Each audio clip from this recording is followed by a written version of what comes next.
Guys welcome to Ravendra academy. और ये थोड़ा नेटवर्क प्रॉब्लम था इसलिए हम लाइव नहीं आ पाए, बट आपको आज का लेक्चर मिलेगा, दैट इज रिकॉर्डिंग। तो चलिए हम स्टार्ट करते हैं रिकॉर्डिंग। तो कल का एक बार हम रिकैप देख लेते हैं। Recap of series resonance.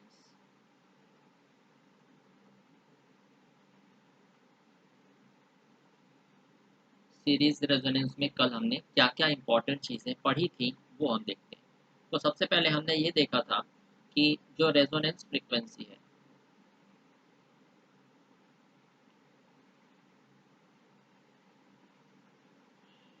वो हमने निकाला था कितना, omega is equal to 1/√LC। और ये किस में था, रेडियन पर सेकेंड में था। करेक्ट।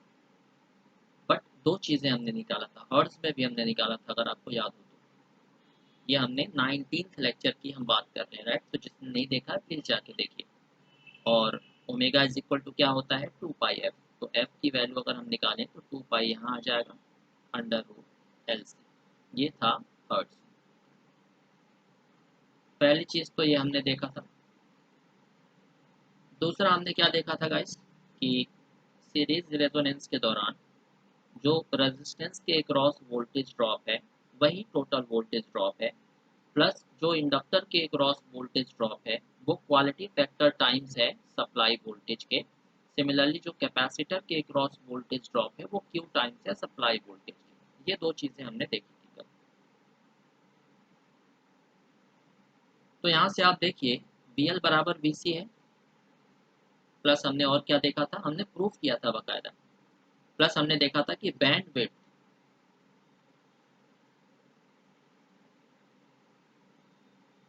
प्लस हमने क्या देखा था कि सीरीज रेजोनेंस के केस में जो बैंड विड्थ है वो कितनी होती है,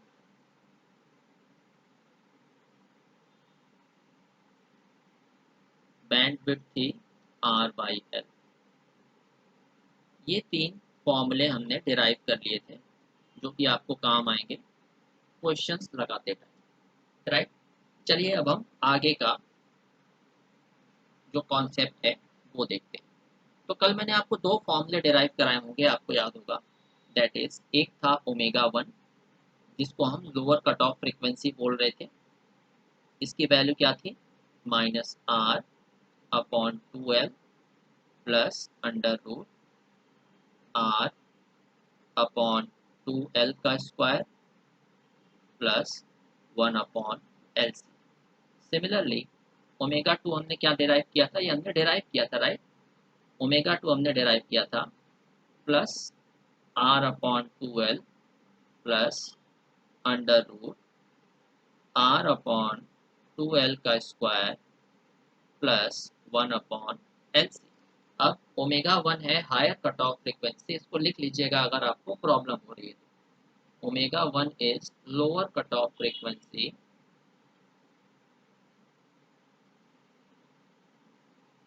और ओमेगा 2 क्या है, हायर कट ऑफ फ्रीक्वेंसी।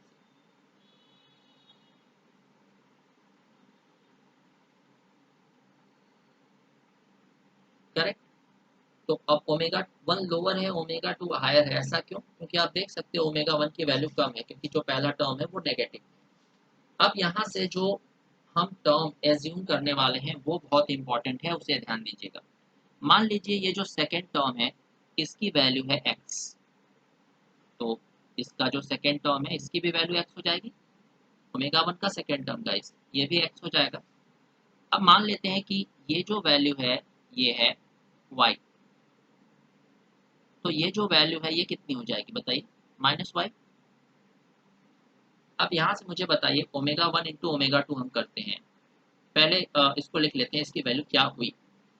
तो ओमेगा 1 की वैल्यू हमारे पास मिल गई x माइनस वाई, ओमेगा 2 की वैल्यू मिल गई हमें x प्लस वाई। ये दो वैल्यूज हमें मिल चुकी है। अब अगर lower cut off frequency that is omega 1 और higher cut off frequency that is omega 2, दोनों को अगर हम मल्टीप्लाई करेंगे तो क्या मिलेगा, omega 1 multiplied by omega 2 is equal to x plus y, x minus y. तो ये क्या बन गया, a square a plus B A minus b that is a square minus B square x square minus Y square omega 1 omega 2। अब आप ध्यान दीजिए x की वैल्यू क्या हमने लिया था, अंडर रूट वाला टर्म, तो ये स्क्वायर मतलब इसकी वैल्यू पुट कर दीजिए, हमें मिल जाएगा r/2 l का square plus 1/LC, correct, minus y का स्क्वायर, y वाला टर्म हमारा क्या है r/2l, तो ये हो जाएगा r/2l का square. Try to cancel out the terms, r ये टर्म कैंसिल आउट हो गया, ये है ओमेगा 1 ओमेगा 2। तो फाइनली हमें ओमेगा 1 ओमेगा 2 का जो मल्टीप्लिकेशन है वो मिल गया 1/LC। और 1/LC याद करिए क्या था, रेजोनेंट फ्रीक्वेंसी। हमें अभी क्या मिला, omega 1 dot omega 2 is equal to 1/LC। अगर हम इसको इक्वेशन फर्स्ट मान लेते हैं तो रेजोनेंट फ्रीक्वेंसी हमने अभी क्या डिराइव किया था, मैंने अभी बताया आपको ओमेगा क्या था 1/√LC। तो अगर हम ओमेगा स्क्वायर की वैल्यू निकालें तो ये हो जाएगा 1/LC। तो फ्रॉम इक्वेशन फर्स्ट और second omega 1 into omega 2 is equal to क्या हो जाएगा omega square, omega 1 omega 2 is equal to omega square. तो ओमेगा इज इक्वल टू क्या हो जाएगा under root omega 1 into omega 2। मतलब जो रेजोनेंट फ्रिक्वेंसी है उसकी वैल्यू कितनी होती है under root multiplication of lower cut off frequency and higher cut off frequency. मतलब इसे हम बोलते हैं geometrical mean of half power frequencies. Omega 1 और ओमेगा 2 को हाफ पावर फ्रिक्वेंसीज भी बोलते हैं। तो geometrical mean of half power frequencies.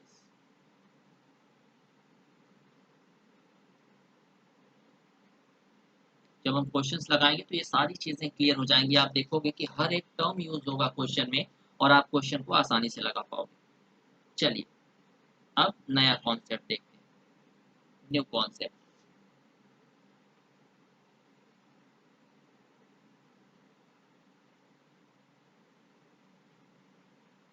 हमने क्या पढ़ा है अभी तक कि जो बैंड विड्थ है वो क्या होता है omega 2 minus omega 1।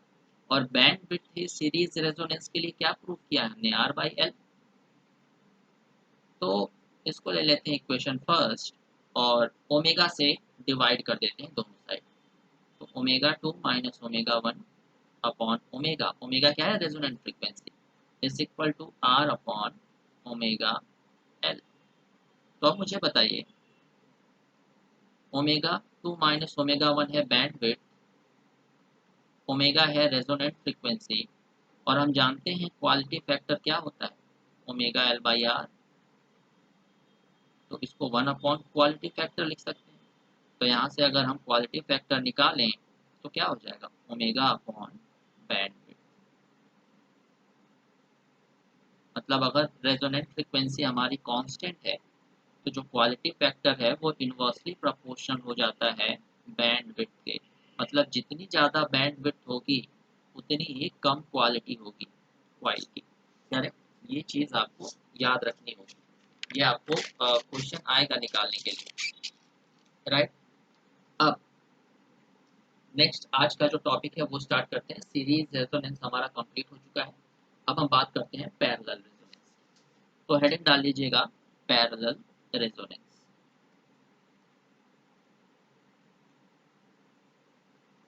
Parallel resonance. अब पैरेलल रेजोनेंस का सबसे पहले हम सर्किट बना लेते हैं। तो आर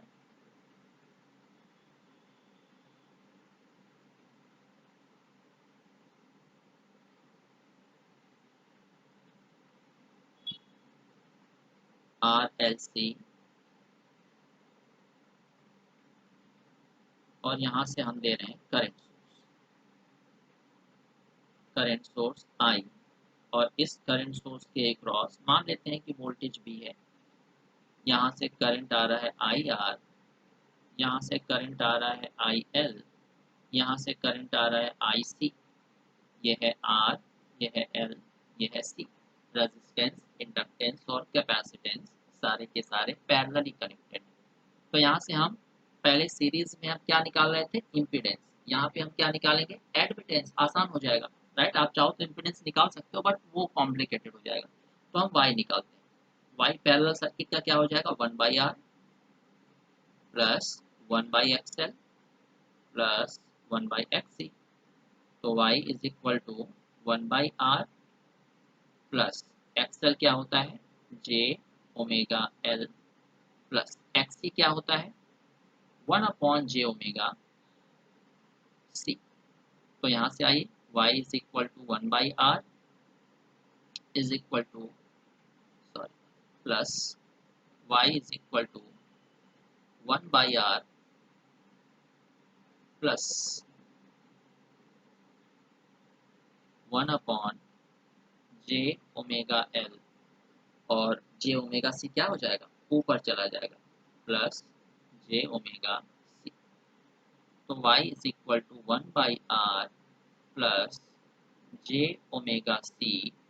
ये j जो ओमेगा एल वाला j है उसको ऊपर लेके जाइए, ये हो जाएगा minus j upon omega L. तो y क्या हो जाएगा, 1/r plus j common omega c minus 1/ओमेगा एल,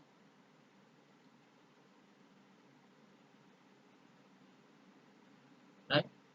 अब यहाँ पे देखिए, टोटल वोल्टेज अगर हम निकालें या टोटल करंट हम निकालें तो I is equal to V/Z होना चाहिए, V/Z। बट हमने यहाँ पे Z का उल्टा क्या होता है, Y। तो हम इसे VY बोल सकते हैं, राइट। मतलब I is equal to VY। अब हम जानते हैं रेजोनेंस की कंडीशन में, in the condition of resonance, ये वाला टर्म क्या हो गया, जीरो। रेजोनेंस की कंडीशन में जो ओमेगा सी माइनस 1/ओमेगा एल वाला टर्म क्या हो जाता है, जीरो। इसका मतलब y की वैल्यू कम हो गई, y की वैल्यू कम हो गई तो करंट की वैल्यू कम हो गई। इसीलिए पैरेलल रेजोनेंस की कंडीशन में हमेशा जो सर्किट है वो मिनिमम करंट ड्रॉ करता है, और सीरीज रेजोनेंस के केस में जो सर्किट है वो हमेशा मैक्सिमम करंट ड्रॉ करता है। चलिए आगे चलते हैं। अब at the condition of resonance, मैंने क्या बताया, एट रेजोनेंस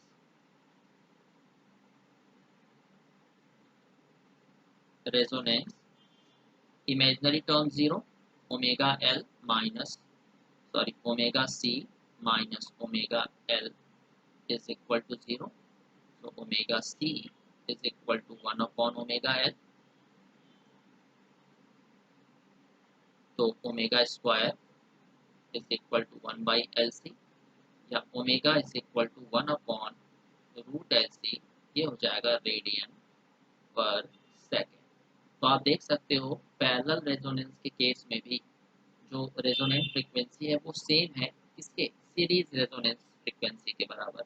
ओमेगा होता है 2πf, तो 1/√LC। तो फ्रीक्वेंसी हो जाएगी 1/2π√LC हर्ट्ज। तो सीरीज रेजोनेंट फ्रीक्वेंसी और पैरेलल रेजोनेंट फ्रीक्वेंसी दोनों बराबर होती हैं, ये आपको अच्छे से याद होना चाहिए। चलिए अब हम चलते हैं अपने ग्राफ की तरफ। तो एक चीज आपने गौर किया होगा, कल हमने देखा था कि लोअर हाफ फ्रीक्वेंसी पे जो पावर फैक्टर है वो कैसा होता है, बताइए बताइए, याद करिए। यहाँ पे मैं आपको बताता हूँ, वहां से आप कंपेयर कर लेना। ये है y, ये है ओमेगा। जो प्लॉट है y और पैरेलल सर्किट का वो इस तरह से बनता है। अब जब फ्रीक्वेंसी कम है, जब ओमेगा की वैल्यू कम है, राइट। तो आप मुझे बताइए, जब ओमेगा की वैल्यू कम है तो पावर फैक्टर क्या होगा, leading, XC। when frequency is low, power factor is leading, correct। Frequency जब कम होगी तो जो पावर फैक्टर है वो क्या करेगा, लीड करेगा। ये मैंने आपको सीरीज वाले में बताया था, बट यहाँ पे आप देखिए अगर फ्रीक्वेंसी कम है तो XC की वैल्यू कम है विथ रिस्पेक्ट टू XL, मतलब XL ज़्यादा है, मतलब at lower frequency the power factor will be lagging and at higher frequency the power factor will be leading. आप चेक कर सकते हो फ्रीक्वेंसी को अगर हम बहुत ज़्यादा बढ़ा देते हैं, यहाँ पे फ्रीक्वेंसी को अगर हम बहुत ज़्यादा बढ़ा देते हैं ओमेगा को, तो जो एक्सएल वाला टर्म है वो बहुत कम हो जाएगा, एक्ससी वाला टर्म इंक्रीज कर जाएगा, राइट। तो ये लैगिंग हो जाएगा, ये लीडिंग हो जाएगा। यहाँ पे ये प्लॉट किसका है, एडमिटेंस और फ्रीक्वेंसी के बीच का, राइट। चलिए नेक्स्ट हम कॉन्सेप्ट देखते हैं, एक एक कॉन्सेप्ट करके बाद में इसको एक साथ मर्ज कर लेंगे, राइट, ताकि आपको पढ़ने में आसानी हो। बात करते हैं रजिस्टर की। रजिस्टर, तो जब आपने सर्किट देखा होगा, मैं आपको सर्किट फिर से बना देता हूँ। ये करंट सोर्स आर एल और सी, ये पैरेलल आरएलसी सर्किट है।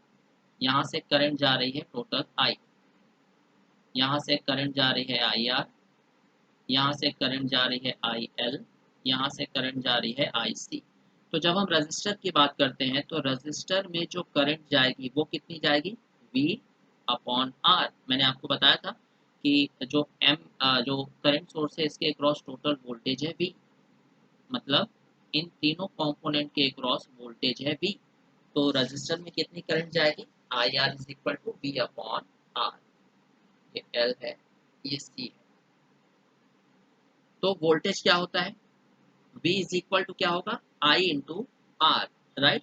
V is equal to I into R. जब हम रेजोनेंस की बात करते हैं तो ये मान के चलिए सर्किट पूरा का पूरा रेजिस्टिव है, तो पूरा का पूरा वोल्टेज की वैल्यू क्या हो जाएगी, I into R divided by R, R से आर कैंसिल आउट, मतलब टोटल करंट जो है वो पूरी की पूरी किसके अक्रॉस फ्लो होगी, रजिस्टर के अक्रॉस।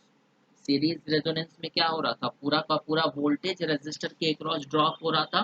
पैरेलल रेजोनेंस में क्या हो रहा है, पूरी की पूरी करंट रजिस्टर के अक्रॉस फ्लो हो रही है, करेक्ट। इंडक्टर की बात करते हैं,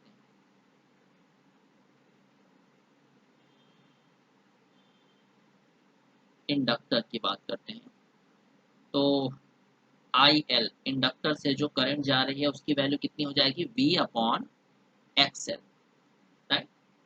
तो V अपॉन एक्सएल क्या होता है, ओमेगा एल, और V की वैल्यू क्या है, आई आर। मैंने बताया था पूरी करंट रेजिस्टेंस से जाएगी, तो V is equal to I R upon omega L. तो omega L by R, I R by omega L. अब मुझे बताइए इंडक्टर और जो रजिस्टर है अगर वो पैरेलल में कनेक्टेड है तब क्वालिटी फैक्टर क्या हो जाता है, आर अपॉन ओमेगा एल। जब सीरीज में कनेक्टेड थे तो ओमेगा एल बाई आर, तो ये आर अपॉन ओमेगा एल क्या हो जाएगा, क्वालिटी फैक्टर। यही तो हमारा क्वालिटी फैक्टर है। तो यहाँ पे जो करंट है वो क्या हो जाएगी, quality factor times of supply current. तो इंडक्टर से जो भी करंट फ्लो होगी वो क्वालिटी फैक्टर टाइम्स होगी सप्लाई करंट आई। सिमिलरली हम कैपेसिटर की बात कर लेते हैं। कैपेसिटर, कैपेसिटर से कितनी करंट फ्लो होगी बताइए मुझे, आई सी, दैट इज कैपेसिटर से करंट कितनी फ्लो होगी, टोटल वोल्टेज कितना है, V divided by capacitive reactance that is XC। तो V XC क्या होता है, 1/ओमेगा C, तो ओमेगा C ऊपर चला जाएगा। और मैंने आपको बताया था रेजोनेंस की कंडीशन में पूरा का पूरा करंट किससे जाएगा, रेजिस्टर से जाएगा। तो V is equal to I into R omega C। तो I omega C R, omega C R क्या होता है, क्वालिटी फैक्टर, तो आई इंटू क्यू। तो कैपेसिटिव करंट भी आई इंटू क्यू है, इंडक्टिव करंट भी आई इंटू क्यू है, इसका मतलब I C is equal to I L. वहां पे क्या हो रहा था सीरीज रेजोनेंस में, V C is equal to V L, मतलब कैपेसिटर के अक्रॉस और इंडक्टर के अक्रॉस वोल्टेज बराबर था। यहाँ पे क्या हो रहा है, कैपेसिटर और इंडक्टर के अक्रॉस करंट बराबर है। राइट, ये दो कॉन्सेप्ट हमने देख लिया। अब चलते हैं बैंडविड्थ पे। जैसा हमने सीरीज के केस में देखा था, यहाँ पे भी तो बैंडविड्थ का कॉन्सेप्ट आएगा। तो हेडिंग डाल लीजिएगा बैंडविड्थ। बैंडविड्थ, तो वहां पे मैंने आपको क्या बताया था, सीरीज सर्किट के केस में याद करिएगा थोड़ा, कि पावर जब सिग्नल लूज होता है, इसका मतलब जो पावर है वो हाफ है मैक्सिमम पावर का फॉर सीरीज रेजोनेंस या फॉर सीरीज सर्किट के लिए। अगर आपकी सिग्नल की स्ट्रेंथ कम हो रही है, इसका मतलब जो पावर है वो मैक्सिमम पावर का आधा है। तो यहाँ पे क्या हो जाएगा, पैरेलल सर्किट के केस में जो पावर है वो डबल है अगर मिनिमम पावर का, तब सिग्नल अपनी स्ट्रेंथ होने लग जाएगा। राइट, ये आपका कम्युनिकेशन का पार्ट है, आप बोलिएगा तो मैं कभी प्रूफ करा दूंगा, बट यहाँ पे रिक्वायरमेंट नहीं है। चलिए, अब ये मिनिमम पावर की बात हो रही है, तो अब power is equal to 2 times of minimum power. और मैंने आपको बताया था कि पैरेलल रेजोनेंस के केस में करंट हमेशा मिनिमम होती है। तो power is equal to 2 times of I minimum का स्क्वायर, और फ्लो किससे होगी, सिर्फ रेजिस्टेंस से। तो आई मिनिमम का स्क्वायर इंटू आर। अब मिनिमम करंट क्यों होगी, मैंने अभी स्टार्टिंग में बताया था। राइट, तो power is equal to I minimum के अंदर √2 को लेके जाइए, तो √2 आई मिनिमम का स्क्वायर इंटू आर। इसका मतलब जब करंट की वैल्यू √2 टाइम्स होगी मिनिमम करंट की, then signal will start losing its strength.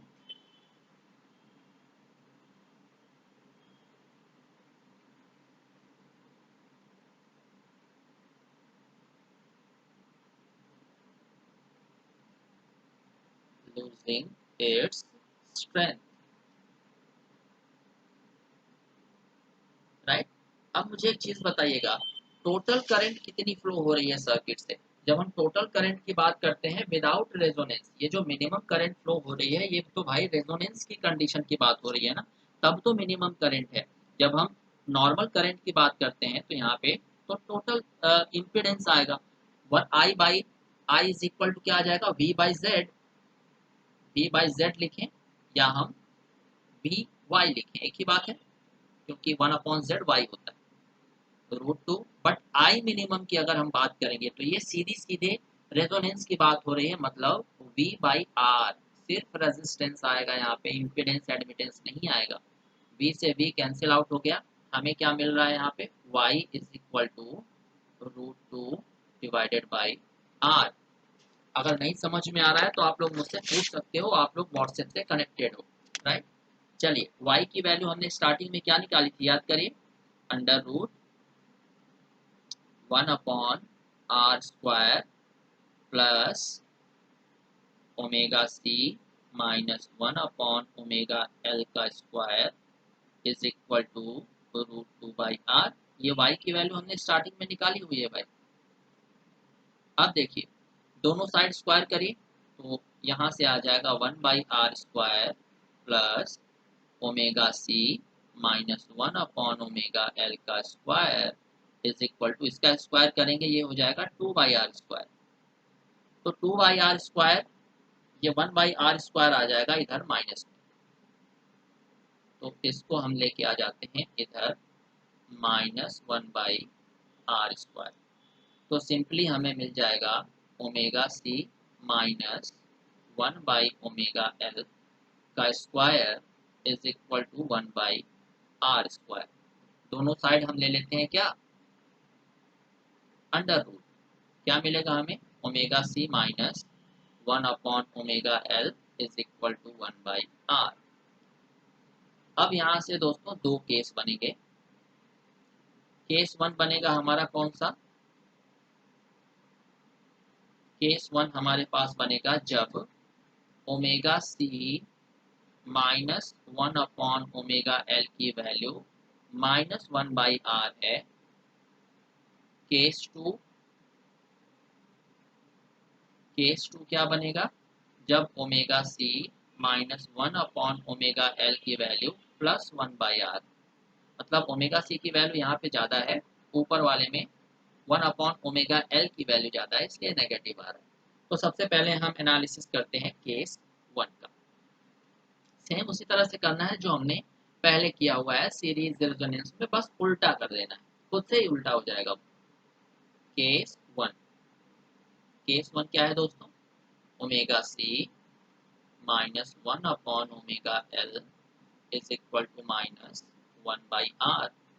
तो इसको एलसीएम लीजिए यहाँ से, omega square L C -1 is equal to minus omega L by are.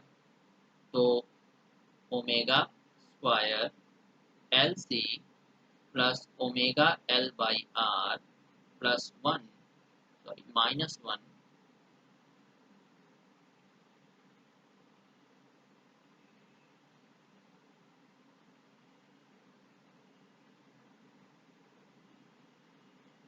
क्यों नहीं चल रही है भाई?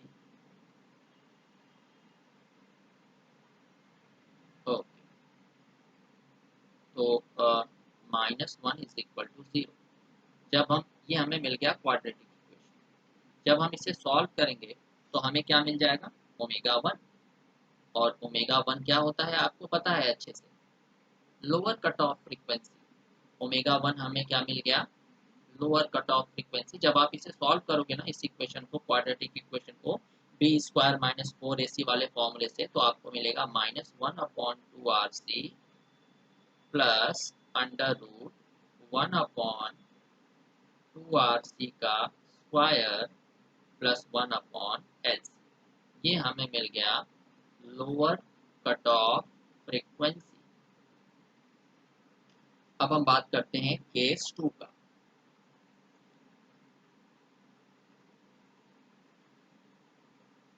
केस टू, केस टू क्या था हमने अभी देखा? Omega C -1 upon omega L is equal to +1/r था। तो ये हो जाएगा omega square L C -1 is equal to omega L by R, मतलब omega square L C minus omega L by R -1 is equal to 0। हमें ये मिल गया एक क्वाड्रेटिक इक्वेशन। जब हम इसे सॉल्व करेंगे तो हमें मिल जाएगा क्या? अपर कट ऑफ फ्रीक्वेंसी या हायर कट ऑफ फ्रीक्वेंसी, जिसकी वैल्यू होगी 1/2rc प्लस √1/2rc का स्क्वायर प्लस 1/LC। अब हमने भैया ये कैसे डिसाइड किया कि ये यही लोअर कट ऑफ फ्रीक्वेंसी है या ये हायर कट ऑफ फ्रीक्वेंसी है? जिसकी वैल्यू कम होगी वो लोअर कट ऑफ फ्रीक्वेंसी होती है, जिसकी वैल्यू ज़्यादा होगी वो हायर कट ऑफ फ्रीक्वेंसी होती है। तो आप देख लीजिए ओमेगा वन और ओमेगा टू में से किसकी वैल्यू कम है। यहाँ पे पहला टर्म नेगेटिव है, मतलब डेफिनेटली ओमेगा वन क्या है? कम है। तो ये है lower cut off frequency.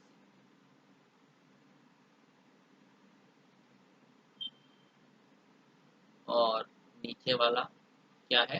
Higher cut off frequency.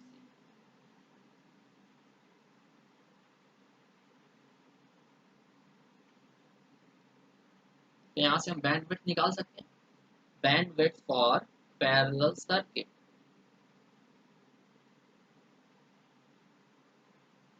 Band width for या bandwidth of parallel resonant circuit.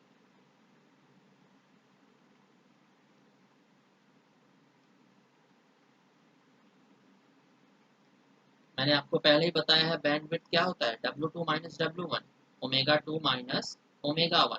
और ओमेगा वन और ओमेगा टू हमने पहले ही निकाल के रखा हुआ है, right?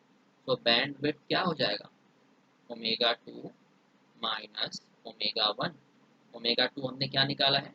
1/2rc plus under root 1/2 RC का square plus 1/LC minus omega 1 हमने क्या निकाला, -1/2 RC plus under root 1/2 RC का स्क्वायर प्लस 1/LC। यही तो ओमेगा 1 और ओमेगा 2 था। तो बैंडविड्थ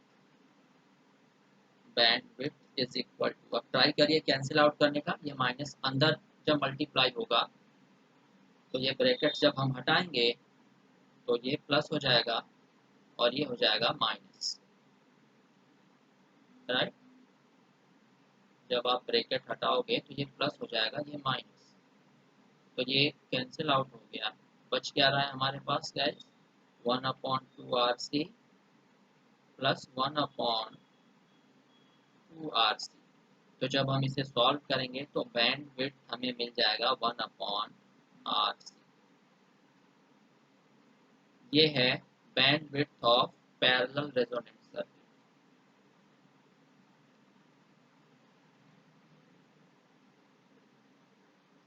सीरीज रेजोनेंस सर्किट के लिए मैंने आपको अभी निकाल के बताया था, मतलब अभी रिकैप में भी मैंने आपको बताया है, राइट। चलिए, अब यही अगर हम ओमेगा 2 मल्टीप्लाइड बाई ओमेगा 1 करते हैं, ओमेगा 2 मल्टीप्लाइड बाई ओमेगा 1, तो हमें क्या मिल जाएगा। चलिए मैं आपको करके बता देता हूँ। अब हमारे पास ओमेगा 1 है। नेक्स्ट कॉन्सेप्ट देखते हैं, नेक्स्ट कॉन्सेप्ट।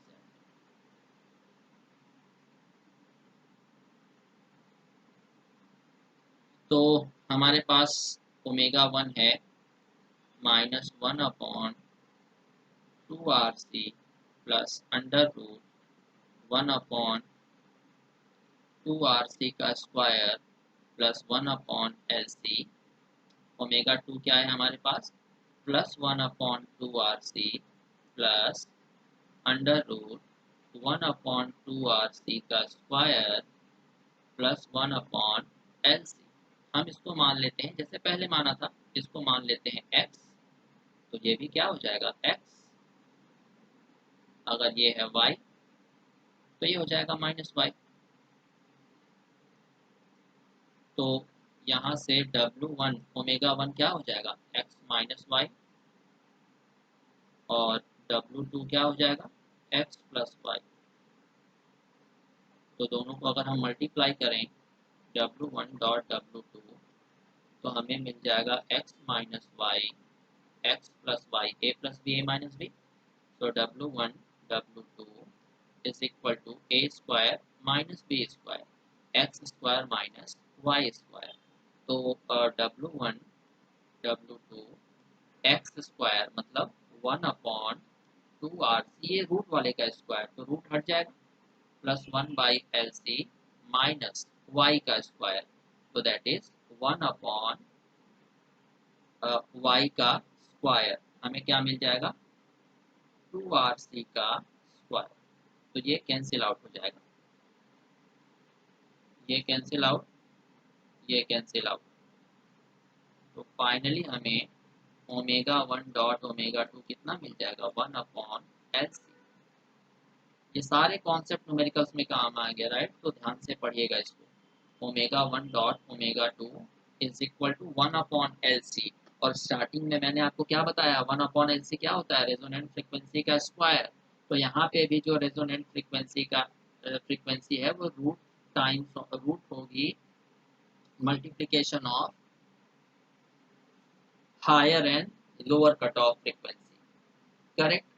आई थिंक यहाँ तक आपको कोई डाउट नहीं होना चाहिए। फिर लास्ट में मैं समराइज कराऊंगा, राइट।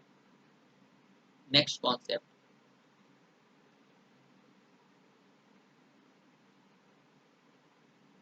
नेक्स्ट कॉन्सेप्ट हमारा है, हम जानते हैं बैंडविड्थ क्या है यहाँ पे, 1/RC।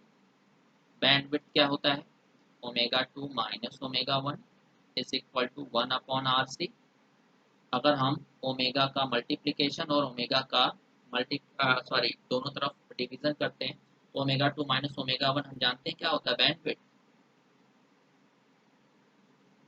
ओमेगा रेजोनेंट फ्रीक्वेंसी, 1/ओमेगा CR क्या होता है, quality factor, omega CR is equal to quality factor. तो यहाँ से अगर हम क्वालिटी फैक्टर निकालें तो ये हो जाएगा ओमेगा अपॉन बैंडविड्थ। ये था पैरेलल रेजोनेंस के बारे में पूरी की पूरी इंफॉर्मेशन। अब मैं एक बार कंपैरिजन करा देता हूँ ताकि आपको समराइज हो जाए, समरी करवा देता हूँ, राइट, समरी।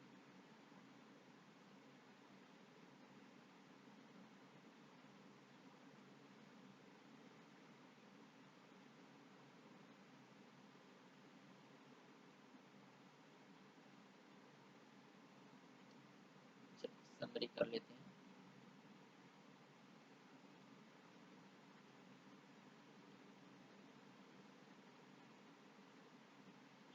यहाँ पे लिखिए सीरीज रेजोनेंट सर्किट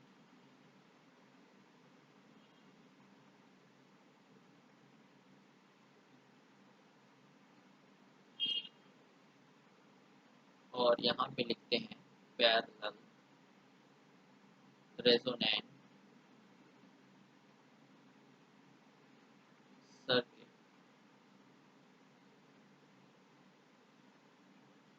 पहला रेजोनेंस फ्रीक्वेंसी,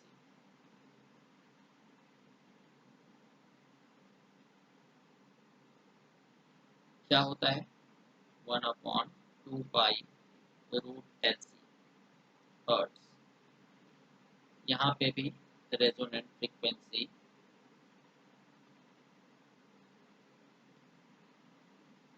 क्या होती है, 1/2π√LC हर्ट्ज।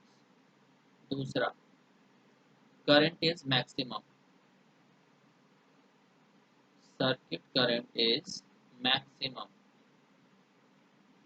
और यहाँ पे भी मैंने आपको प्रूव किया पैरेलल के केस में सर्किट करंट इज मिनिमम। तीसरा concept, series circuit, series resonant circuit के केस में रेजिस्टेंस के अक्रॉस जो वोल्टेज ड्रॉप होगा वो पूरा का पूरा सप्लाई वोल्टेज होगा। यहाँ पे रेजिस्टेंस से जो करंट फ्लो होगी वो पूरी की पूरी सप्लाई करंट होगी।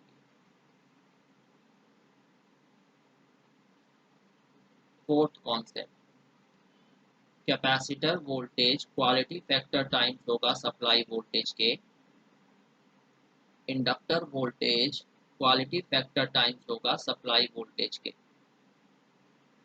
मतलब VL is equal to VC।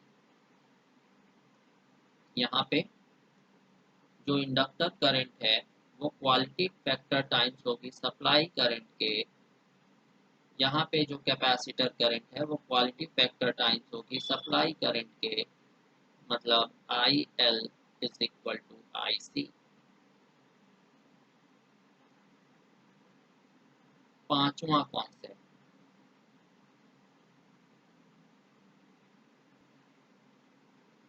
Bandwidth. Series के केस में बैंडविड्थ थी R/L, पैरेलल के केस में बैंडविड्थ है 1/RC।